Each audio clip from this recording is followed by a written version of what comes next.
I don't think people understand there's 100% correlation with what happens to a company's earnings over several years and what happens to the stock.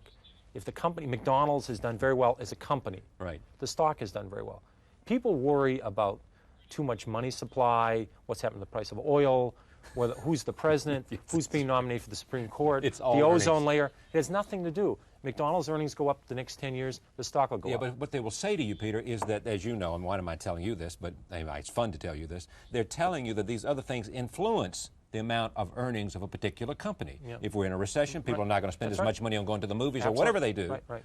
And therefore, you got to pay attention to these other things because they impact on earnings. They are very important, but you have no idea of knowing what they're going to do. Alan Greenspan's the head of the Federal Reserve. Right. He cannot predict interest rates. Yes. He'd be the first to tell He can you. influence them, but he can't predict them. He cannot predict what long-term interest rates are going to be 1 year from now, 2 years from now, 3 years. He's even surprised how low they are now. Right. So how am I supposed to predict interest rates? How am I supposed to predict the economy? You certainly remember the recession of '82. Yes. 1982, we had a 20% prime rate, 14% unemployment, 12% inflation. I don't remember anybody telling me in 1980 or 81 that was going to happen. Yeah. All of a sudden, we had the worst recession since the Depression. I didn't read about it in the paper. So it's crazy to think about these things.